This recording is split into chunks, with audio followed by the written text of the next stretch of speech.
Today's video was recorded on April 18, 2023.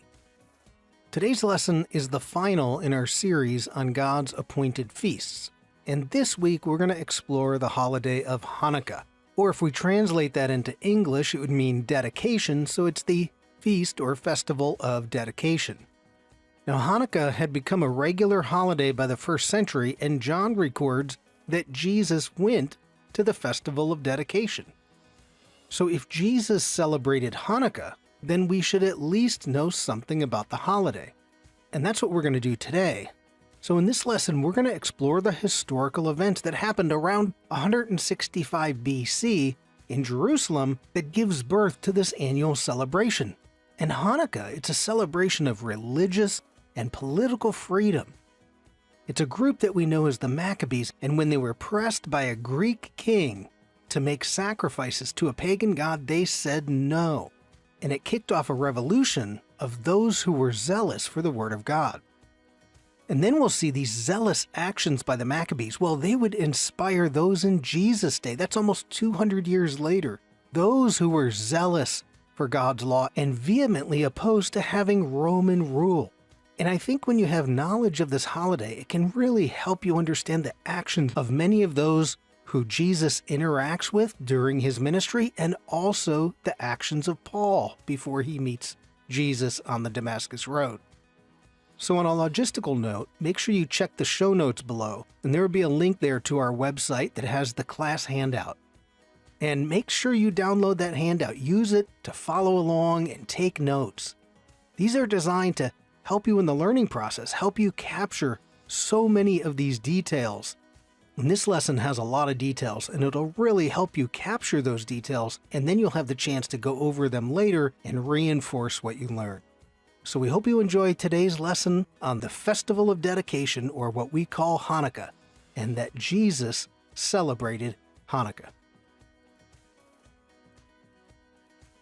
This is going to be our final in the holidays, and this one, well, it's not even a holiday that God commands, but Jesus does go to Hanukkah. We'll read that passage in a minute. And since he goes there, well, we need to know something about it. And I think there's far more from the events that resulted in Hanukkah that help us understand our New Testament. So I think that by the time we're done tonight, you'll at least say, aha, that actually helps me understand what's going on with Jesus in the New Testament, because this is their history, very recent history.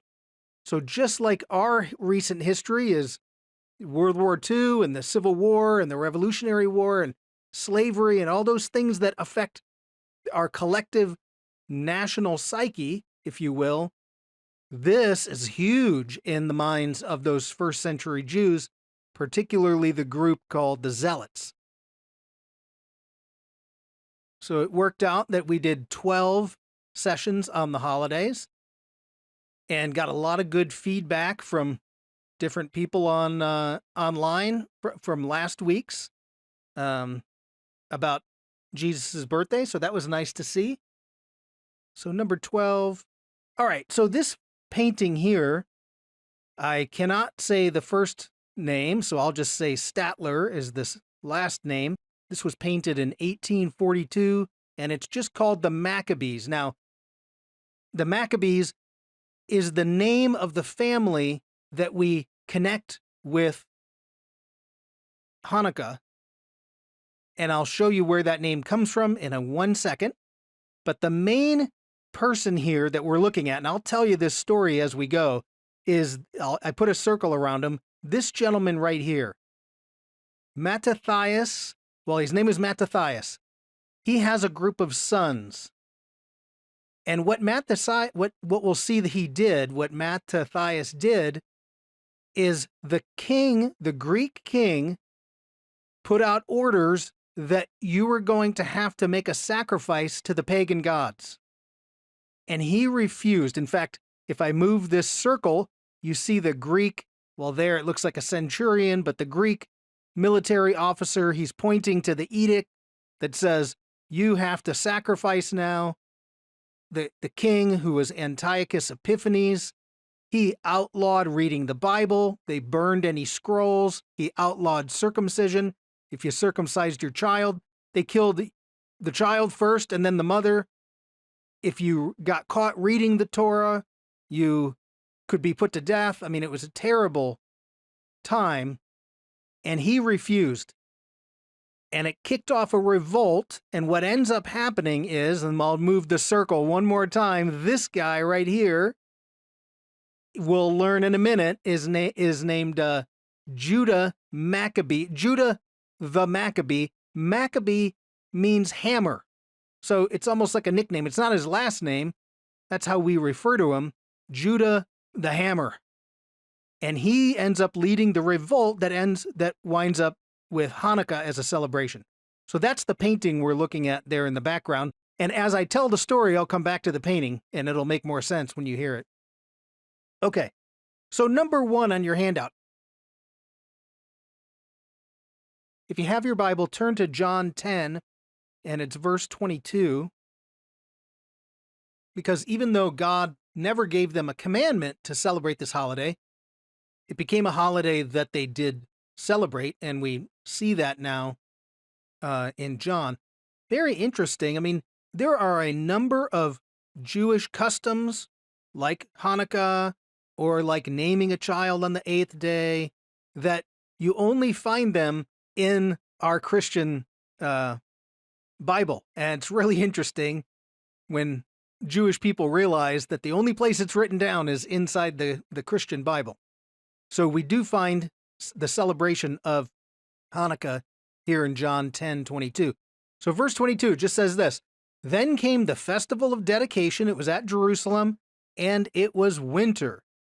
Now, festival of dedication, the word dedication in Hebrew as a noun, Hanukkah. I'll go through that word here in a minute. But notice it's winter. Hanukkah normally happens right around, well, it's usually in December, sometimes early December, sometimes late December. A few years ago when Bonnie and I were in Jerusalem, we arrived, I think, the day after Christmas, or maybe the 27th, and then Hanukkah ran through New Year's Eve. So it was late that year, but it was very cool to see, and just the power of celebrating an event that took place 2,000 years ago, and to see the people there in Jerusalem and the energy that came out was amazing. Okay, so that's your one line there in John, that Jesus does go. Now, like I said, there's some other things you could maybe possibly connect. We're not going to get into that, but that's the place we know Jesus went to celebrate. Okay, so the word Hanukkah, this is number 2 on your handout. The word, as with every other Hebrew word, every noun is derived from a verb. And so the verb in this case, hanak, and hanak means to dedicate or inaugurate. So what are they doing? Well, they're dedicating the temple. They're rededicating the temple after it had been defiled by the Greeks. They're rededicating it to God. So it becomes a festival of dedication of the temple. So that's the verb hanak. Now, what's interesting to note is that there are a number of dedications throughout the Hebrew Bible. And in the same way that when we talked about the centrality of the holiday of Passover, Passover was central to the nation of Israel at every turning point. When they're freed, we all know that one, when they're freed from Egypt.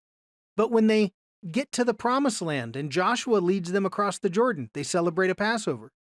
When Ezra and Nehemiah come back from captivity, they celebrate a Passover. It's celebrated at moments of renewal. Well, you have dedication ceremonies throughout the Bible. And so we're not going to read them. I just want you to know where they're at if you want to go look them up. And what you'll find is the word hanak, or some variant thereof.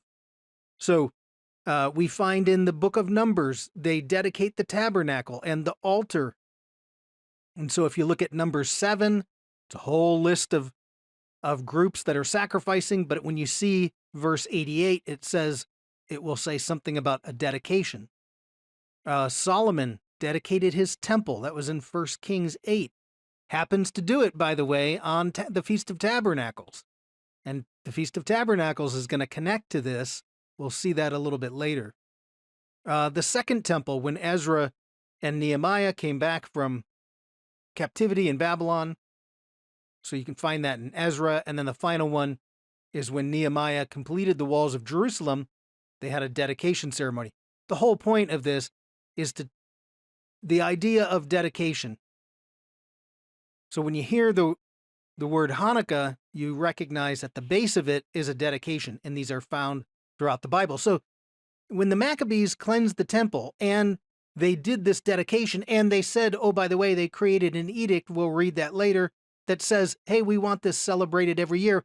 In their minds, it's an extension of what's happening in the Bible.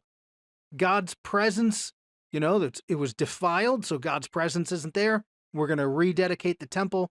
We cleanse the temple, and now God's presence is back with us, just like with Solomon, just like with the second temple in Ezra. So in their minds, it's just an extension of the biblical text. Okay, where do we find it? Number 3. Well, you find the story of Hanukkah, the story of the origin of Hanukkah. It's found in some writings that are called 1st and 2nd Maccabees. Now, these are outside of the canon of the Hebrew Bible and outside of the canon of the Protestant Bible, but they're in a Catholic Bible. And so they're part of the Apocrypha. We'll go over that in a second. But if you're not familiar with the Apocrypha, these are books that they're written down prior to the birth of Jesus. So in between 250 BC to say 100 BC, we don't have a Library of Congress stamp in the front cover that tells us exactly when it was written down. But scholars think these books, the Maccabees, were probably around the year 100 BC. So that by the time Jesus comes around, you're already celebrating the holiday. Now, there is, just so you know, 1st Maccabees. So, okay, let me explain this. They're not in the Hebrew canon. So if you get a Jewish Bible, they're not in there. And part of the reason when the rabbis were finalizing what goes in their Bible, they wanted books that were only written in Hebrew. And the copies of the Maccabees they had were in Greek. But it looks like 1st Maccabees was actually written in either Hebrew or Aramaic, because one of our church fathers is talking about the book, and he uses a name that would be like a transliteration of an Aramaic name. Now, the point being is that it seems that the first one, at least, was actually written in Hebrew, but the only copies we have are in Greek. So either way, you can find these online, or there are Bibles that include the Apocrypha. You can read them on your own, or if you have a Catholic friend, borrow their Bible. Either way. The whole point, though, who are the Maccabees? Well, you start with this guy. This is the father. That's the patriarch, Mattathias. And he's the one who resists based on religious objections. And then his son, Judah the Maccabee, the hammer, that's where we get the name. So 1st and 2nd Maccabees. Now, they're part of the Apocrypha. So just a quick review, or for anybody online who's not familiar with the Apocrypha, because sometimes, this is a little bit sad to me, sometimes people, their anxiety goes up when they see something that's not in the Protestant Bible. And this is an area that Protestants are lacking because we don't have a connection between the Old Testament and the New. We don't have that historical connection. There's nothing wrong with reading these. In fact, the King James, I put this as a note on your handout. The King James, all of the Bibles printed the Apocrypha. The King James printed the Apocrypha all the way up until 1885, and then they stopped printing it. So for us today, it seems a little foreign, but for the majority of the time within Christianity, these are not foreign books. They just weren't considered to be the canon of Scripture, but they're good for history. They help you understand some how thought transitions from the Old Testament to the New. So if we look at this, we say, okay, the Old Testament ends somewhere around 450 BC, the writing, with Chronicles is probably the last book that is written in the Old Testament. The New Testament, of course, records the birth of Jesus, but we don't start getting those events, really Jesus' ministry, about 30 AD, and then it's not even written down till another 30 to 40 years after that. So we have this big span of about 500 years. Well, it's not like nothing happened. I know that the rabbis say there was no prophetic voice, but it doesn't mean that nothing happened. There's a ton happening, and there's a lot of writings. And these writings help us connect often some remarkable details from the Old Testament to the New. So I'm just going to put some names up here. This is not all of them, but some of the more popular ones. The Wisdom of Solomon. It's like Proverbs. It's a wisdom book. You have a book called Tobit. There are some things in Tobit that directly relate to the New Testament. A book called Sirach. So this is another wisdom book. It's passing down wisdom from a father to the son. There's a book called Judith, and this is interesting because it's a female heroine. So a book of Judith. These are all, you can find them in the Catholic Bible. And then, of course, 1st Maccabees and 2nd Maccabees. And just as an example, in both 1st and 2nd Maccabees, you find discussion of the resurrection, where the Old Testament is a little loosey-goosey on resurrection. I mean, we have verses that we know it's based off of, but when you get to 1st and 2nd Maccabees, now it's a direct, when the resurrection happens, the righteous will be rewarded and the wicked will be punished. And so now you get a direct, and you can see during that 400 years, you get a slightly different shift from something that's rather vague in the Old Testament to now a pronounced declaration of resurrection by the time we get to the New Testament. So we find something like that in 1st Maccabees. Okay, that's just an example. Now, if you don't have an Apocrypha, if you're looking for an Apocrypha to get, probably the best one is it's called the Jewish Annotated Apocrypha. Now, the reason I would recommend this one is because, one, it contains more books than the Apocrypha. So you'll find a number of other books that are very important within that time period and in Jewish thought and in Christian thought. And the back half of this book has about maybe 20 essays on different topics that relate to that intertestamental period that we lack so much knowledge about what was going on during that time. And it affects the New Testament, the people in the New Testament, as we'll see tonight. So this is a great resource. Has all the books, has plenty of notes, will connect Old Testament and New Testament. The essays are great to help you understand the history that's going on. So if you're looking for one to get, I would say get this one. Very helpful if you're going to do some thorough Bible study. Okay, that's the Apocrypha. Just wanted to point that out. That's where we find 1st and 2nd Maccabees. Again, kind of an interesting thing. Hanukkah is a main Jewish holiday, but the people who kept the Apocrypha going were the Christians.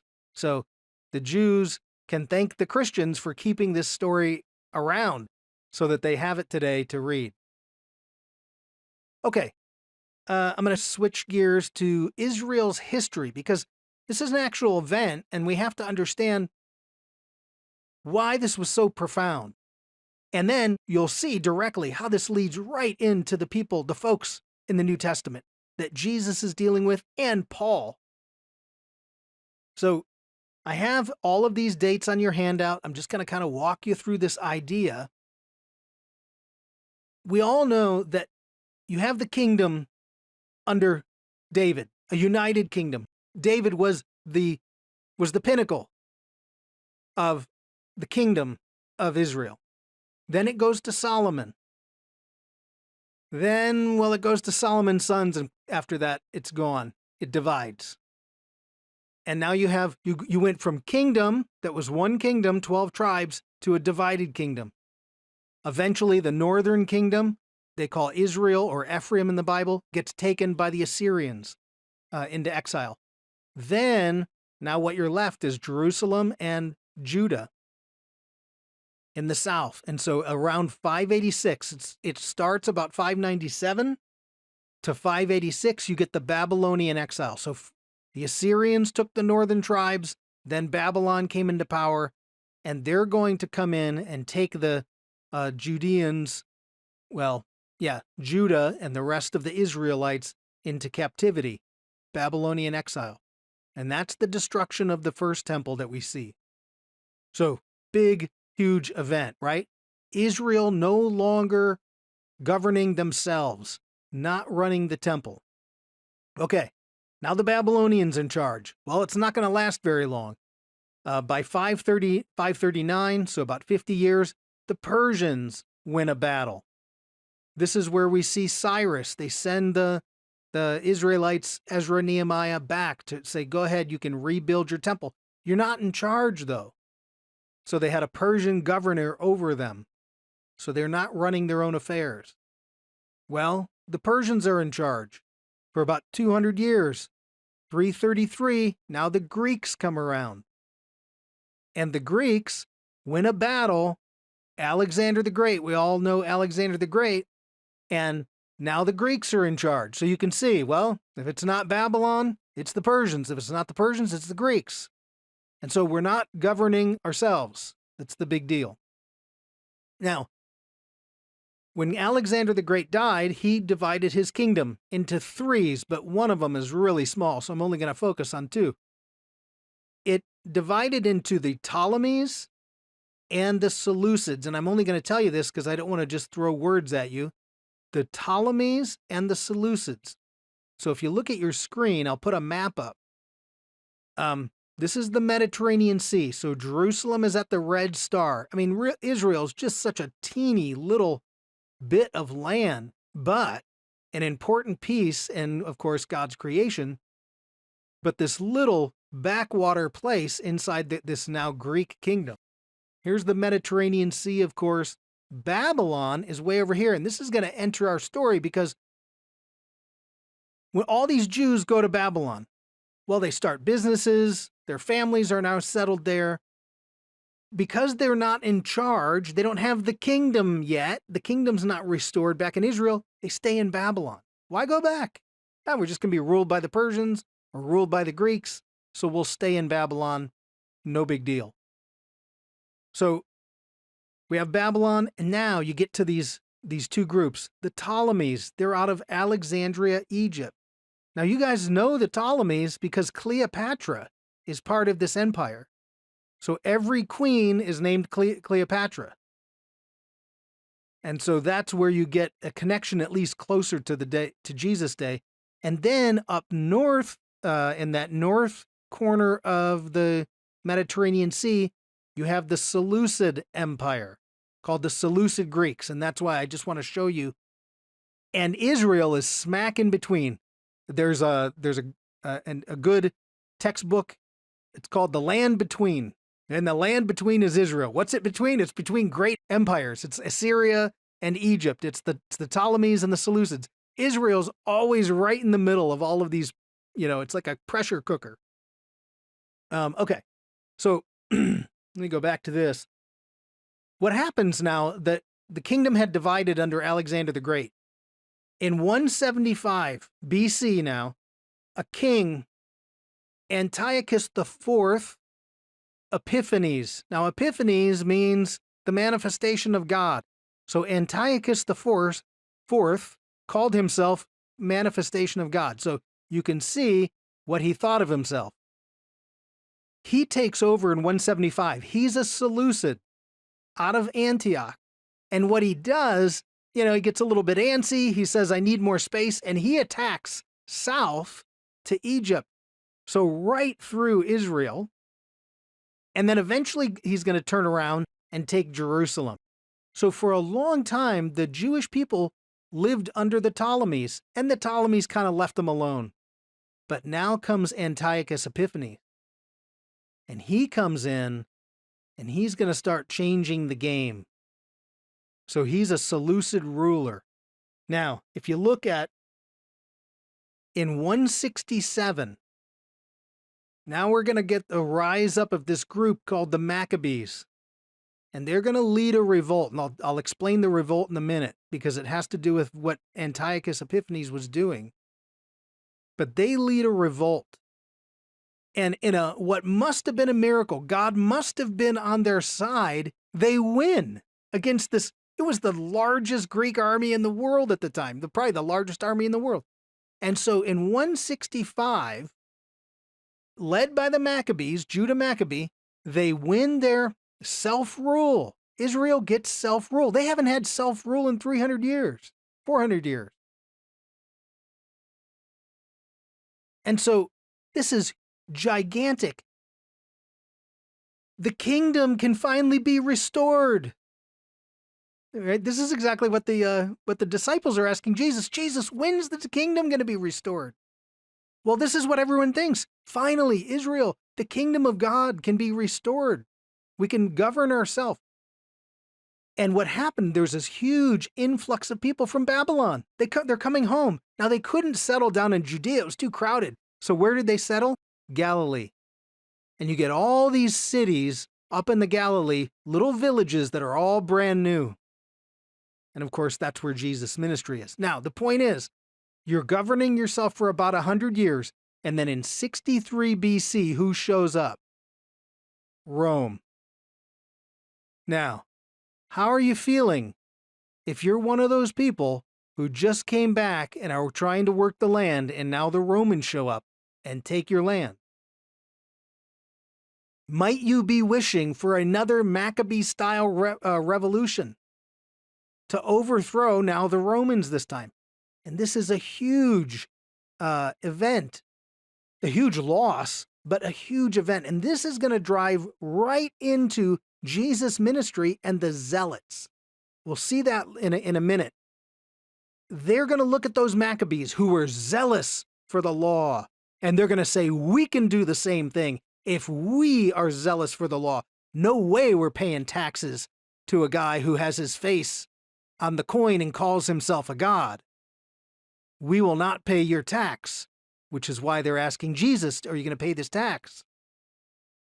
So this is such a huge event in the psyche of those people in the first century. Not too far back, especially for very traditional people. Okay, now if you flip your handout over, I want to just talk through some Antiochus Epiphanes. I want to drill in a little bit. This guy, as I mentioned, he's Antiochus IV Epiphanes, the manifestation of God. He takes power in 175. In 169 BC, he takes Jerusalem.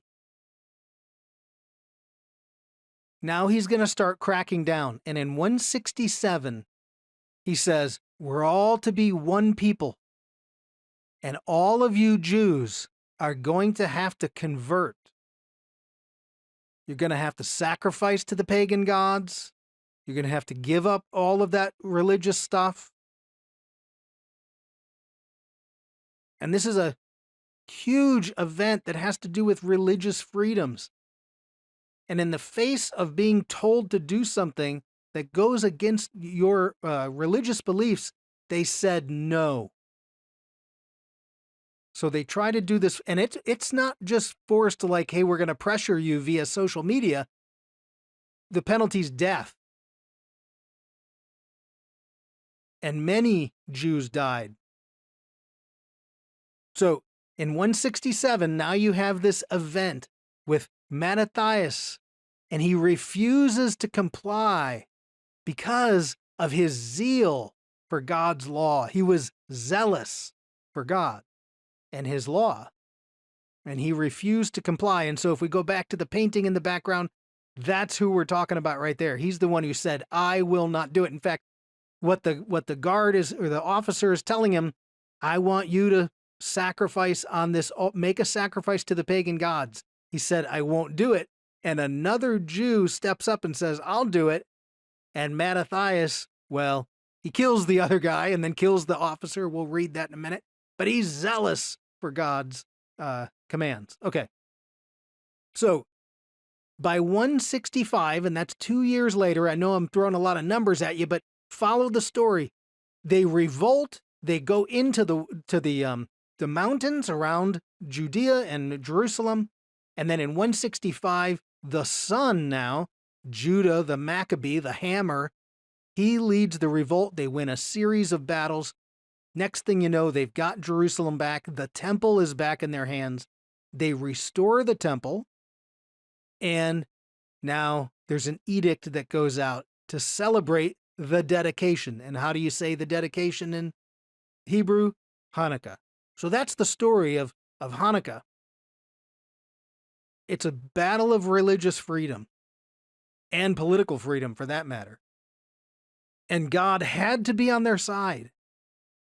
Now, well, long story short, here's what happens, though. I mean, if you're a little kid, if you're living in Galilee and you're 8 years old, you have Maccabee trading cards or something like that, you know? They're your heroes. The stories, you know, just like we had the stories out of the Revolution or the stories out of World War II that became for kids when you're growing up, this is who you idolize, right? And so what we end up seeing is you can make a direct line from the Maccabees, from these events, all the way to the Zealots of the first century. And they're in the same situation. They have an oppressive foreign rule. In fact, if you recall from the lessons we did on the Zealots, it's remarkable that Jesus chose zealot-like disciples, but he got their zealot energy pointed in the right direction. They went out and changed the world. So what I want you to do is look at the back of your sheet. Now, I had way too many quotes, so I just tried to pick two to give you a taste of these come out of First Maccabees and Second Maccabees. But I want to show you how this inspires the Zealots. So on your sheet, I forgot to put it on your sheet, but it's First Maccabees 2, and it's verses 24 and 27. And this is the story where Mattathias, the father, is told to sacrifice. He says, no way, I won't do it. Another Jew says, all right, I'll do it then. And at that point, Mattathias says, nah, I'll kill you. Then I'm going to turn and kill the guard, okay? So look at your sheet, verse 24. So when it starts out and it says, when Mattathias saw it. Now, what was it? Well, it was the Jew who's going to go do the sacrifice. So Mattathias wouldn't do it, but this other guy says, I'll step up. When he saw that happen, he burned with zeal and his heart was stirred. Now notice the zeal that's coming out. He gave vent to righteous anger. He ran and killed him on the altar. That's the Jewish guy. And then verse 25, at the same time, he killed the king's officer who was forcing them to sacrifice, and he tore down the altar. And then verse 26, thus he burned with zeal for the law, just as Pinhas, that's from Numbers, and that's a whole story of where he's getting his zeal. But burned with zeal. Look at that phrase, burned with zeal for the law. Who else tells us that they burned with zeal for the law? Who in our New Testament? Paul. Paul says the same thing. He's a zealot-like, right? He's burning with zeal for the law. And think when he looks at this Christian movement who might be letting Gentiles in, it freaks him out. Why? Because these are his heroes, the people who kept the Gentiles from destroying their religion. Okay, verse 27. Then Mattathias cried out with a loud voice, saying, let everyone who's zealous for the law and supports the covenant come out with me. So once again, you see that idea. And this, like I said, goes directly down to Paul, to all the zealots of the first century, to the disciples, and their mindset about what the problem was with Rome. And this is why the crowd wants to make Jesus the king.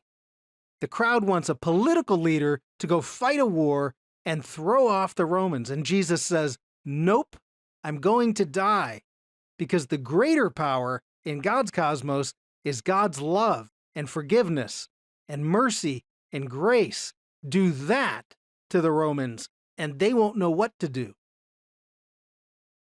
So it's radical. For the minds of the Jews, I mean, it's really, sometimes we criticize these first century Jewish people who missed Jesus and think, well, how did you miss him? And it's like, well, they had something completely different in mind. So, okay, next one. Let's look at the last one, because second Maccabees, this is the second quote. What makes this remarkable is it's an 8-day festival. Well, what 8-day holiday did we just study a couple weeks ago? The Festival of Tabernacles. And so they're going to tell us straight away, why is it an 8-day festival? Because, and they're going to reference, it used to be called, very early on, the Festival of Booths in the month of December. Well, it wasn't December, but you get the point. So 2 Maccabees 10, so verse 6 on your handout, it says, they celebrated it for 8 days with rejoicing. That's just like the Festival of Tabernacles, in the manner of the Festival of Booths. So for 8 days, and it's the Festival of Booths. And they remembered how now long before, during the Festival of Booths, they had been wandering in the mountains and the caves like wild animals. And now they're finally back in, they're able to celebrate with God. So what happens is the whole story that we know about Hanukkah, about the oil that lasted 8 days, that's actually just a myth it's a way of celebrating that came up later.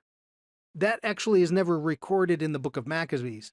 It's recorded that they celebrated for 8 days, like the Feast of Tabernacles, but not the part about the oil. That's later developed. Okay. Last part, I just want to look at verse 8. So they carried ivy and beautiful branches. It's just like the Festival of Booths, palm fronds. In fact, the Zealots took on a palm frond as their symbol. And then verse 8 says this, they decree by public edict, ratified by a vote, that the whole nation of the Jews should observe these days every year. Now you get, boom, there's your establishment, just like Congress passes a law and ratifies it that says Thanksgiving is now a holiday. Now you get Hanukkah. Okay?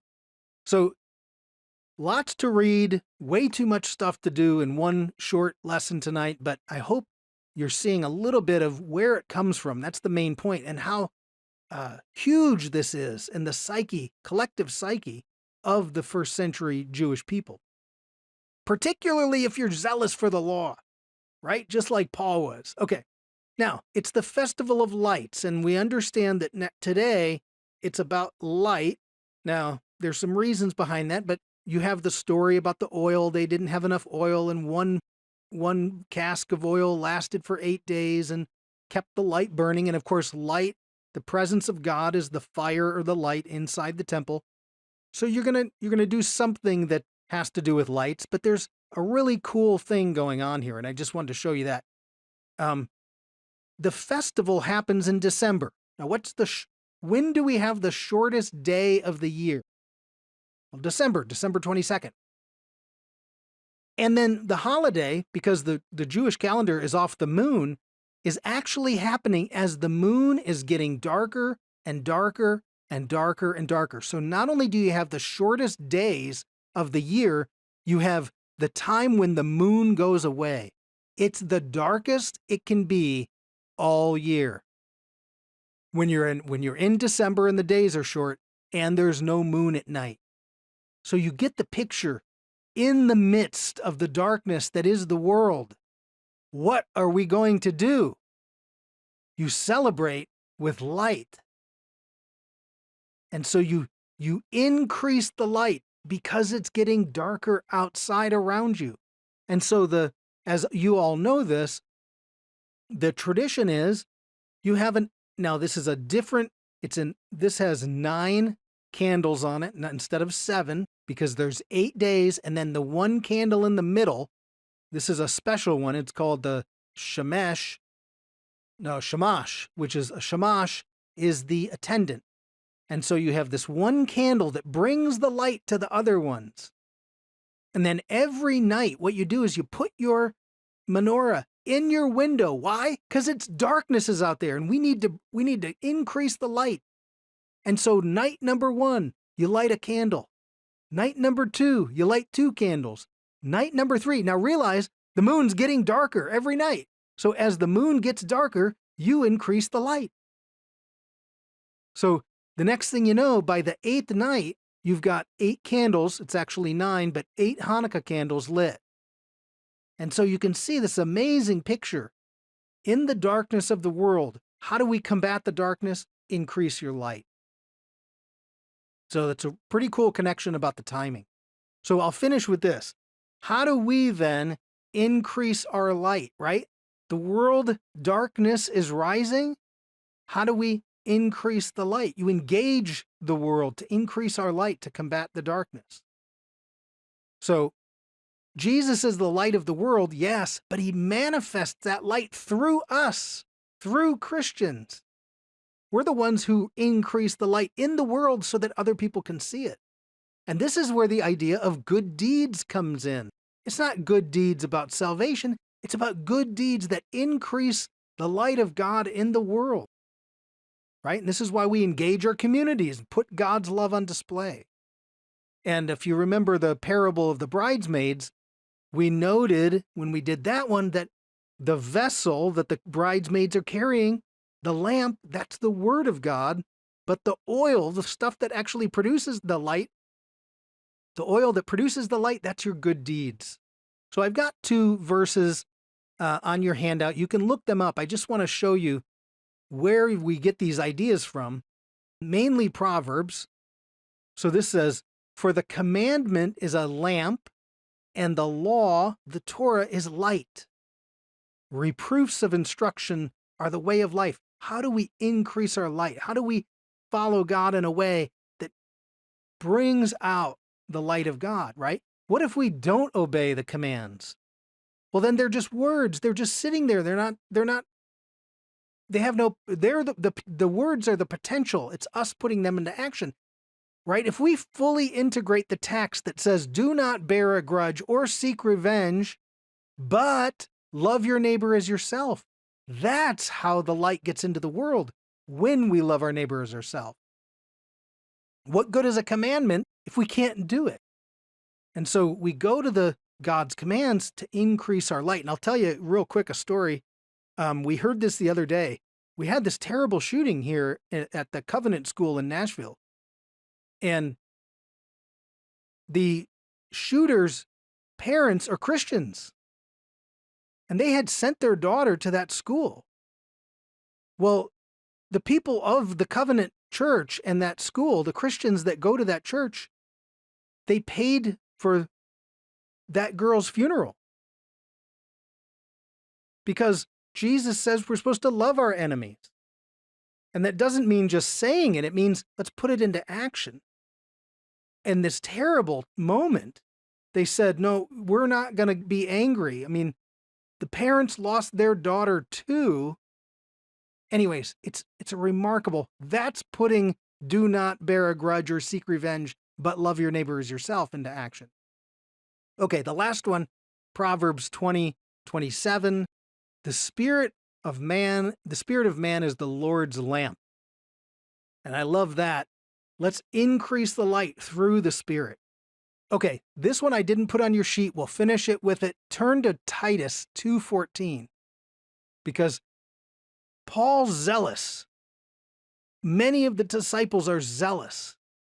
Jesus is going to take that zealous energy and he's going to point it in the right direction, or at least that's what he wants us to do. So this is a great verse from Paul, Titus 2:14. So I'm going to paraphrase this a little bit. Paul writes, "It's Jesus who gave himself for us that he might redeem us from all iniquity," right? Jesus gave himself. He gave himself for us to redeem us from all the iniquity, and to purify for himself a people of his own who are zealous. Zealous for what? Good deeds. Right? We engage the world. That's how you increase the light. I was reading a commentary on Hanukkah, and they were talking about how do you get your kids to understand increasing the light? Well, light a candle, then go to the homeless shelter. Light a candle, go spend time at at the hospital with people who don't have anybody to visit them. Light a candle and go out and do a service project. Show your kids how you increase the light. And I thought this was great because Paul says the same thing. He wants you to be zealous, but pointed in the right direction so that the light increases in the world. Okay, that's a lot. The idea, Hanukkah, Hanak, to dedicate, is where we get the word. So the festival of dedication that Jesus went to, you find it in 1st and 2nd Maccabees. That's in the Apocrypha or Apocryphal Writings. Very important writings, not divinely inspired, but helps you understand some of the way that thinking was changing during that time. It helps you understand the history between the Old and New Testament. This is a holiday of religious and political freedom. When darkness shows up and says, you cannot worship God, they said, watch us. And there are some amazing stories that come out of this that are in those two books. And I can tell you, Bonnie and I were walking down through one night of Hanukkah, and we're walking down in a mall, outside mall, and there's a band playing. And it was, I get shivers even thinking about it because he's like, everybody's waving the Israeli flag, and he says, 2,000 some years ago, they tried to kill us. We're still here today. And you think, what Israel, if there's one evidence for there being a God is that Israel exists. And, to have that connection to that holiday is remarkable. Okay, it's about light into darkness. How do we do that? It's through our deeds. And then Paul says, be zealous for good works, so we can get the idea of the zeal that the Maccabees had for the law. Now, obviously, Jesus is going to squelch the whole part about murdering your enemy. He doesn't want you to do that. Move that zealousness into good works. Like Peter cutting off the ear, that's a zealot move. And we have to recognize that. That's a zealot move to cut off the ear of the servant to the high priest, which means if you're a priest who has any body part cut off, you're no longer allowed to serve in the temple. And that's what the zealots would do to a priest. Chop off a finger, an ear, a nose. Now you're disqualified from serving in the temple. And all of that just because Jesus went to Hanukkah.